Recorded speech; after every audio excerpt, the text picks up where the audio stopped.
welcome to Tuesday. It is Tuesday, April 28th, 2015. Thank you for being with us. This is Wayne Goldsboro Television. I'm Wayne Alley. And I'm Kim Bess. Good morning. Thank you for being with us. We're glad to have you. Yesterday was Babe Ruth Day. Was it? It was. And let me tell you about, here's one fact about Babe Ruth. Okay. Babe Ruth on hot summer days would wear on his head a leaf of cabbage. Excuse me? He would wet a leaf, a big, large leaf of cabbage, and put it on his head under his hat because it kept him cool. So that was his choice of what to wear under his cap. Well, I mean, you got to think, this was what, the 30s? Right. Yeah, he passed away in 1948, but... A leaf of cabbage. A leaf of cabbage worked best for him. We'll call that very creative and innovative. That's good. Let's call it that. Let's do it. Let's call it that. Well, speaking of Babe Ruth, who's on today's program? Because that has a lot to do with one another. Absolutely nothing. Let's see on today's program. Oh, we have Jessica, the Horticulture Agent with Wayne Cooperative Extension. Jessica Strickland. That's right. And she's going to talk about chemicals in your lawn and in your garden. And the people are getting ready to be dealing with all of that as springtime is here. Boy, is it ever. Yes. And it is gorgeous. Yes, it is. Love it. We also have Sergeant Paige Leonard on today with Crime Stoppers, talking about a local break-in and how you all, we hope, can help them solve this crime. Oh, yeah. That's right. Oh, yeah. Oh, well, guess what? Tonight at the Paramount Theater is, what? Hold on, The Mighty Python and the Holy Grail. It is the movie that they play, you know, every so often at the Paramount. And if I am not mistaken, it is $5 to get in to watch the movie. If you're 12 and under, it's free, doesn't cost a thing. I'm 12. Are you? And usually under. Well, that movie is tonight at the Paramount Theater, 7 o'clock. Love to have you there. There you go. Monty Python. That's the Holy right. Grail. Oh, boy. All right. What else you got? We've got the Marmac Volunteer Fire Department holding a benefit for Assistant Chief Brad Cushing. Yes. And this will be on May 9th, which is next week, with barbecue chicken plates. It starts at 11 o'clock on May 9th, next week. $8 per plate, takeout only. Okay? There you go. Takeout only. If you want ticket information, call John. John Harrell's number is 921-7808. 921-7808. All right. Remember, we talked about this Thursday is our very first kickoff for the Center Street Jams. Woo! 6 to 9. Come on out and join us. That's exciting. The very first band will be Spare Change. Spare Change. They are fantastic. They are. They've been here for Fantastic. what, 2 or 3 years now. At least. Yeah. They're a regional band. Very talented. Okay. Today is Biological Clock Day. Okay. Is yours ticking? Yeah, but I don't know what time it is. See? Go figure. Okay, today is also World Day for Safety. Okay, that's fantastic. At work. In fact, World Day for Safety and Health at work. Always try to have health at work. Yeah, try. Yeah, try. Well, you know, I know you all with the county y'all do the same thing that we do with the city. We have ongoing trainings of all different kinds. Matter of fact, we're just getting ready to have our fire extinguisher training we have to have every year. And it's really interesting to go out and you're outside, you know, you learn how to handle it. You think you remember these things, but it's really great to have a refresher course. It is. You know, because when you're in an emergency type situation, it needs to be second nature to you how you handle these things. Yes, it is. So we with the city, and I'm sure you all with the county do the exact same thing, have ongoing trainings of on-job type workshops. Yes. On a regular basis. And you have to have that. You do. Because at the heat of the moment, no pun intended. That's right. You have to react in almost an automatic fashion. You certainly do. If there's an emergency of some sort, you don't want to panic and you don't want to stop and say, well, now what do I do now? That's right. So the more familiar you are with these particular situations, the better off we'll handle it. That's exactly right. Okay. What else you got? Let's see. Well, we've got May is right around the corner. May Day is That's right. is this Friday. That's right. My goodness. All right. Summertime will be here before we blink. My goodness, wasn't it just Christmas? I mean, yeah, it was really just like Christmas. Christmas was 2 weeks ago. That's what it seems like. Okay. Today is the 28th. Today, Ann Margaret's having a birthday. Oh, really? How old? She, that lovely lady, is 74 today. Wow. Wow, is right. Ann Margaret. Her last name is actually Olson. Ann Margaret Olson. Ann Margaret Olson. Her family moved here when she was 5. And O-L-S-S-O-N. She's a Swedish lady. Okay. Well, yumpin' Yemeni. Woo! Okay, and she's 74. Paul Guilfoyle is Captain Brass on CSI. He's 66 today. One of my favorite people, Jay Leno, Oh, yes. is a fantastic human being. He seems to be. Plus, boy, what a car collection he has, and motorcycles and everything Yes. else. But he's 65 today. Mary McDonald is Captain Raider on The Closer and on that show developed into Major Crimes. She's having a birthday. She's 63. Nancy Lee Grahn is Julia on Santa Barbara. Denise on Melrose Place. Alexis on General Hospital. She's 57 today. Kari Werrer Okay. was Captain Beckett on Sliders. Reese Marshall on General Hospital. She does a lot of voiceover work. She's 48. Jorge Garcia is a fellow who is, he was Hurley Reyes on Lost. Right. Jerry Ortego on the new Hawaii 5-0. Mm-hmm. He's 42 today. And Jessica Albert turns 34 today. Just had a baby. Did she really? She just had her and Justin Timberlake. Oh, okay. Just had a baby. Yeah. Little baby boy, I believe. How about that? Yep. All right. Yep. Okay. Right around the corner is Once Upon a Mattress. We'll be playing. It's a production through Center Stage Theater. It'll be offered right there at the Paramount Theater. You can get your tickets at the box office, or you can go to GoldsboroParamount.com. All right. Yeah. Well, we're about to go to our interviews for today. Yes, Jessica's we up are. next.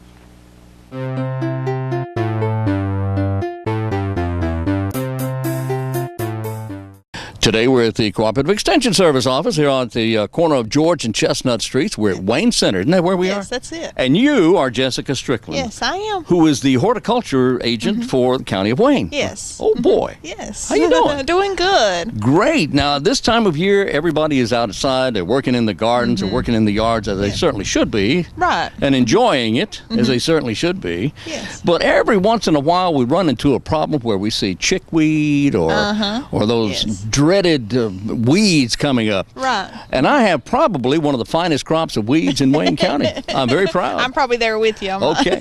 So how do we battle this, and what do we use to fight the weeds, and what kind of precautions do we need to be taking? A lot of times people will look at if they have a weed or an insect, something that's getting really out of the control, they start to look for a pesticide. Okay. And sometimes you even see the commercials, you see the advertisements, you see the whole section in some of the garden centers and stores for them. Yeah. And but there's a lot of confusion with pesticides as far as how do you know which one to get. You know, how do I spray it? How do I, what am I supposed to do with it, and how I know I'm getting the one that's going to work? So we're actually talking about poisons here, or what could be considered to be poison. Yeah, a pesticide is something, pesticide just means it'll kill a pest. So you have insecticide, that's a type of pesticide that kills insects. You have fungicide, which kills diseases, fungi in particular. And then you have herbicides, which kills weeds. So you have those, all three of those are types of pesticides. So pesticide is just a general term for anything that, any type of chemical or spray you'd use to kill something. Herbicides goes after anybody named Herb. There you Watch it. Yes. Okay, maybe not. No, it goes after weeds. Oh, it goes after weeds that are named Herb. Yeah. Okay. So, what kind of precautions do we need to be taking? Well, the first thing we always recommend to people is that they get the problem identified first. A lot of times, just going and grabbing something and spraying it, you might get the wrong thing. So it's really important to get it identified. Identify what weed it is, or insect, or disease. And that's where we can help, because you can bring it to our office. We can help with that. We have the Master Gardener Plant Clinic that can help with that also. So instead of going and grabbing the Roundup or the Ortho product or anything like that, just go, first of all, you have to identify it. You have to understand what the problem is and how to fight that problem, right? Yes. So you just identify it by bringing a sample of it to you. Yes. All right. Do they need to bring a sample? Can they? What if it dies before it gets to you? Can you still identify it? No, I'd probably need a fresh sample, a large enough sample. It helps to know if, like, it's an insect or disease, what plant is it on, what plant is it affecting. So it's even if you need to bring a little sample of the actual plant, if that's possible, that can help us also. But we can work to try to identify. Sometimes some of them's easy. We can identify it by pictures, and you could email a picture in, but sometimes we need the sample. You actually need the sample. That's right. A sample of the pest and the plant plant it's attacking. Yes, yeah, if that's possible, That would that be the more information, the better. Yeah, I haven't seen any this year. It's still early, I guess, but I've seen azaleas attacked by, is it lacewings? Or? Yes, lacewing bugs. Yeah. Now, they're bad, aren't they? They can be, and a lot of times some of the insects like that, like a lot of people, as soon as they see something, they want to go and grab something and spray it, try to control it. But even looking at the environment the plant's growing in, sometimes just changing something that simple can get good control of some pests. Your lacewing bugs, if your azaleas are in full sun, they're more susceptible to lacewing bugs. So if you got some filtered shade, that's a better location for azaleas. But azaleas need the sun, don't they?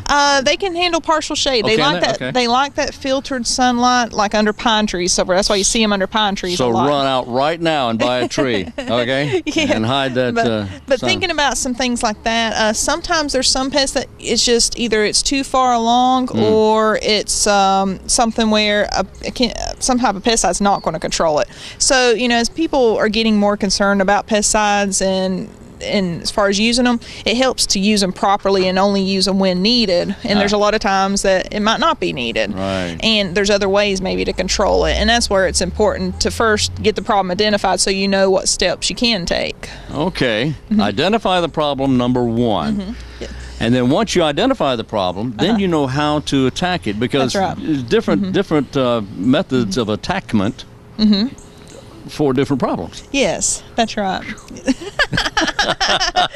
Sounds good. Thank you. Write that down. Okay. Now, what are we going to be looking at here? We're going to look at a few products here. We do. We just got some examples.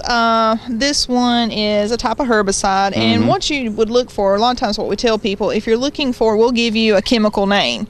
A lot of times, a lot of the same chemicals are sold under different names. This one is, if you look for active ingredient, it's got to be on the label, but it's usually in the corner in small print. This one's glyphosate. I know what that is. Glyphosate is your chemical name for Roundup, but it's sold under a lot of different other names too. So they all use glyphosate in some form, and they all name it differently. That's right. So this is a herbicide, and that lets you know that if you're familiar with glyphosate, that whatever it's green that it touches, it can kill it. So you want to be aware that if there's plants you want to keep, you don't want to spray it on the plants you want to keep. So you have to be careful with this type of product.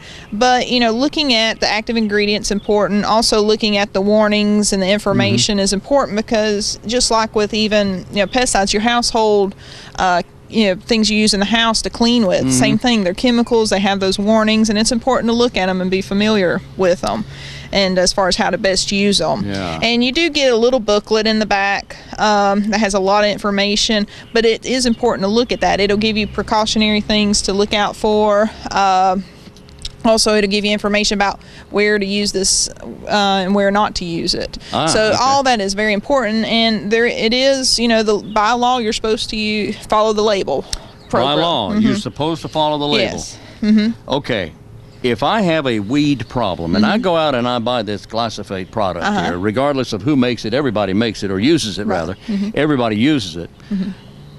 And if I really want to get rid of these weeds real bad, they're terrible. I got weeds all over the place. Yes.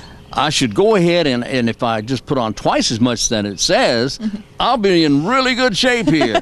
They'll go boom, just like that, right? A lot of times, a lot of people feel that way. That it just put says on twice as much. Yes, it says just a small amount, maybe every week or 2 weeks, and they think, well, if I put out a little more, I'll get rid of this faster, quicker, or really get rid of it. And that's really not the case. It's just like Not medicine. You can have too much of a good thing, and you can put out too much, and it causes other problems, or it's not necessary to put out that much chemical in the environment to get rid of the plant. So if you have a headache, you take 2 aspirin instead of the whole bottle. Yeah, it doesn't work that way. Huh? Yeah, so just like medicines where you've got directions how you're supposed to use it, how often. Same way with pesticides, that you have directions in that little book. So you do have to take the time to kind of look for that. Read the book, follow the directions. Yeah, read that booklet and see and follow the directions for how much and how often. Often these directions are so small you can't read them. They are. Yes. What's that all about? It's a lot of information that's in there, and it does. Usually, it's a little book even, but it talks about how it works. I can read that. you know. And talks about some of your tough weed controls, but then it talks about how and when to apply it. So, and even too, you've got, like here, it says apply when the weeds are actively growing and when the air temperature is above 60. So if temperature's below 60, it's not going to be effective. So you want to wait. So that's why those directions are important, because they tell you when is the best time to put it out. How do you know when they're actively growing? I mean, are they jumping around or what? Active weeds and such as that? Yeah. So, but they look real green. Yeah, and a lot of times with weeds, it's your younger, newer weeds. That's when the best time to catch them is when they have more of that tender growth on them. Now, there's some weeds that will just die out before it gets real hot. It will. Like a good example is henbit. That's one that people seen past month or so. The purple flower. Yes. Now's not really a time to try to control it because it's already starting to die out. Right. When the soil temperatures come up, it's already dying out. And really, if you try to control it now, you're not helping it all because it's already dispersed its seeds.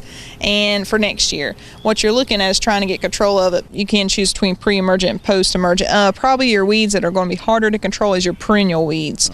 These might be like some of your wiregrass, something that keeps coming back and has a pretty intensive root system. Yeah, wiregrass. Like runners or tubers or something in the ground. Those you're probably dealing with more post-emergent because they're staying in the ground year-round and they're not reseeding themselves as much as it's just one plant that keeps spreading. Okay, so are we looking, you said September, October, is that right? Yeah, for pre-emergent, for your winter annual weeds in your lawn. And then if you have something really stubborn, then apply the post-emergent. When do you do that? That one, if you can catch the weed when it's smaller, that's the best chance to try to get it usually, for most cases. March, early April, something like that. That's right. Okay, now let's take a look at something else we may have here. I brought this one for an example. This one is called Horticulture Endorment Oil, and this one is actually just an oil, but I brought it because it does have on the label for organic gardening, and I know a lot of people are looking for, what can I use in organic gardening that's not a pesticide. Well, a pesticide, even if it's organic or synthetic, meaning it's man-made, they're all pesticides. Yeah. So even if it says organic, you're still using a chemical. A pesticide is just a natural chemical. So that's something that sometimes you get some confusion about, that people assume organic means no chemicals, but if you can use organic pesticides. There is organic pesticides out there. So, and you're right, people are funny about that. They say, well, I'm not going to use any chemicals at all. I'm going to use natural. Yes. Yeah, and there are, we group them all pesticides, and you still have to treat them the same way.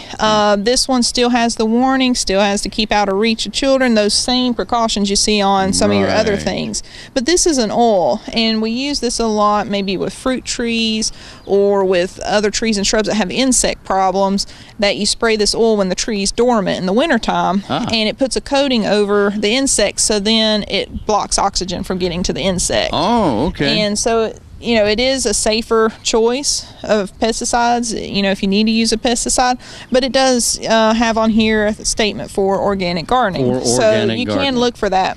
Now this says it's mineral oil. Is that right? Mineral oil? Yes. That's what you get at the Food Lion. Yeah, it's just that the concentration, you do want to be careful as far as this is, the concentration for this is for a tree, because you got to keep in mind the tree still needs air too. Yeah. So you don't want to spray too much or spray when you got a lot of young growth, and it also damages your leaves in your tree. Follow label directions. Yes. Right? Yes. Okay. Okay. Yeah. All right. So that's a natural product. Yes. Okay. And what else do we have here? This one just have an example of an insecticide. This is 7, very common insecticide, but you can see the active ingredient, carbaryl is the active ingredient. You see that on other things that have different brand names, so it's sold under different things. Kills a lot of insects. This one again, this one does get some heat as far as using it. It still has a caution warning. Now, is this a liquid? Is this 7 liquid? Yeah, this is it's a not liquid. like 7 dust. And a lot of times like this, you see it's concentrate, and that means there's some directions, and you can see it has some directions on how you put it into this top part and then pour it. Yeah. That seems to be simple. Yeah, and most of the time for homeowners, they do keep it pretty simple for how to mix, so it's Thank not too goodness. complicated. But this one, the reason I picked this one out is it does have a precautionary statement. A lot of times you have this environmental hazards, and you want to look at this, especially with insecticides, because we have a lot of pollinators, honeybees in particular. And this one has a warning that it may kill honeybees and other bees that's highly toxic to honeybees. Yes. So you want to be careful with some of those insecticides that could be toxic to bees, and use it when the bees are not active and they're not foraging, you know, your flowers. That would be a certain time of day, wouldn't it? It would. A lot of times it's the time of day, so you're looking at maybe using it later in the evening to avoid when the bees are back to their hive, most of them. Or if you see that they're actively out foraging, especially when you got flowers blooming, you probably want to avoid that time frame. Okay. So if you're going to take the time and trouble to grow flowers and grow veggies and things like that, you need to really be able to take the time to study how to take care of them. Yes. And one of those ways would be to read the label. Yes, it would. And make sure that you're not applying something that would harm the helpful bees that will actually are actually good for the flowers and the plants, and they pollinate everything and bring us food. Yes. Right. They stop That's right. off and shop and bring us food and everything like that. Yes. So we can always bring a sample to your office or to the Master Gardeners. Yes. Call the Master Gardeners or bring a sample to the office here. Right. And we're in the Wayne Center. And the number is? The number for our office is 919-731-1520, and then the number for the Master Gardener Plant Clinic is 919-731-1433, and they're open on Mondays and Wednesdays, 10 a.m. to 1 p.m. 731-1433. And 919-731-1520. Yes. All right. Jessica Strickland of the Cooperative Extension Service, our horticulture agent for here in Wayne County, and I thank you very much. Yes, thank you. Good information. Thank Thanks. you. Okay. Now let me ask you about the soap. The insecticidal soap. Now that's also a product that's used to control pests. It is. It's used to control insects, so it'd be an insecticide, but a lot of times insecticidal soap is one that's usually the least toxic. So if you're looking at and a lot of times we say that, start with something the least toxic, see if that controls, before you just jump to the strongest one. Right. Use the least toxic first and see how that works. But again, same way, even though it's just a type of soap and it's an organic option, you still have those directions as to how often to apply it and so forth. And even too, some of them have the temperature range that don't apply it when it's over a certain temperature or under a certain temperature, because it could damage your plant. So if you're wanting to use insecticidal soap, you want to start with the simplest form of insecticide. And if that doesn't work, how long does it take before you decide, hey, this didn't work, I'll try something else a little stronger? Well, there's a few things to consider there. If you're constantly having problems and always having to control, you might want to look at some other options. One is making sure the plant's as healthy as possible. Maybe the plant's in the wrong location and it's not as healthy, because pests and diseases will go to the unhealthy plants first. And so if your plant's not healthy for some reason, you're going to always battle this problem. And you may consider, okay, I need to plant it somewhere else. I need to somehow change the environment to make that plant healthier. So sometimes we say if you're really having to constantly spray or try to deal with insects, to evaluate the situation and see, it might be that it's a plant that doesn't grow well in this area, or the soils are not up to par and may need a soil test, something like that, or to help the plant along, to help improve the plant's health. Okay, so we can always bring a sample to your office or to the Master Gardeners. Yes. Call the Master Gardeners or bring a sample to the office here. Right. And we're in the Wayne Center. And the number is? The number for our office is 919-731-1520, and then the number for the Master Gardener Plant Clinic is 919-731-1433, and they're open on Mondays and Wednesdays, 10 a.m. to 1 p.m. 731-1433. And 919-731-1520. Yes. All right. Jessica Strickland of the Cooperative Extension Service, our horticulture agent for here in Wayne County, and I thank you very much. Yes, thank you. Good information. Thanks. Thank you.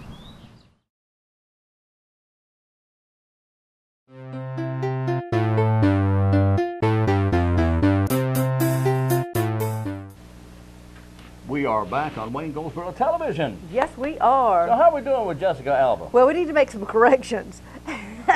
Really? So, yes. So, Justin Timberlake is married to Jessica Biel, and they just had a baby. They did. However, you said Jessica Alba, who is not married to Justin Timberlake. Does Justin know that? And did not just have a baby. Oh, she didn't. Does she know that? Yes, I'm sure she does. Her last child was born in 2011. And she is not married to Justin Timberlake. No. And he doesn't know that. Or he does know that. Sure he does. I don't know what he knows. We got it straight. Justin is married to Jessica Biel. Yeah, They had a Biel. baby boy. Boy. Biel boy. Biel Yes. boy. Biel boy. Biel Alba boy, is Biel married boy. to somebody else and has 2 children of her own. Alba. We got that Biel straight. boy, We're ready Biel to boy. move on now. Okay, let's move on. Moving on, here we are. straightened it out. Yes. How about making some earrings for yourself? How's All that? right, at the Arts Council. It's called, a little wire work. Yeah. All right, next Tuesday evening, beginning at evening time.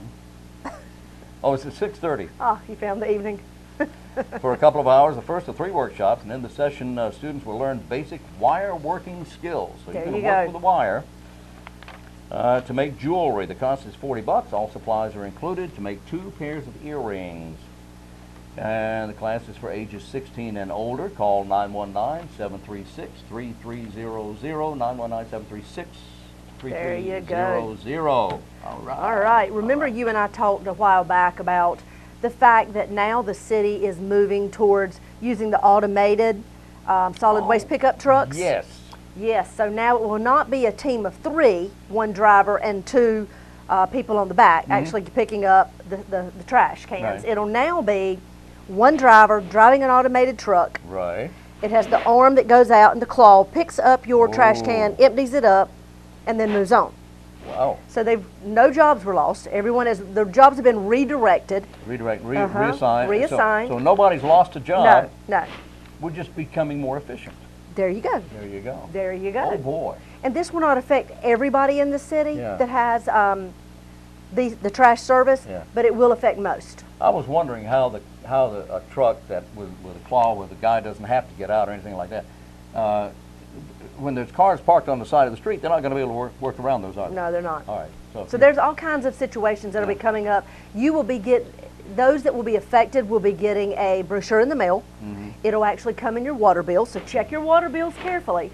You'll get information, you'll get rules about how to turn your trash can, 'cause it has to be turned a certain way. Oh, okay. It has to be in a certain location. It can't be too close to your mailbox and various things because the claw can't get out and get it. Yeah. But they use these trucks in many cities.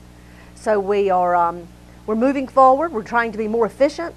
And Jose Martinez, which is the Director of Public Works, is very much behind this, and he is the driving force behind really getting us up to date and trying to be as efficient as possible. You know, he's done some good work. Has he not? He's done some good work, and people don't realize some of the things that he's done. That's But right. This is only one Of new many. thing, one of many new things right. that have taken place. Like the fences along the bypass. That's right. Those chain link fences. The list goes on and on. They're All right. gone. All right. And speaking of being gone, It's time for us to head out today. and we're going to right now. So we'll be back in here tomorrow. Join us again tomorrow at this time because we'll be here, and I hope you're right there. This is Wayne Goldsboro Television. Until tomorrow, I am Wayne Alley. And I'm Kim Best, and this is what's happening in your community.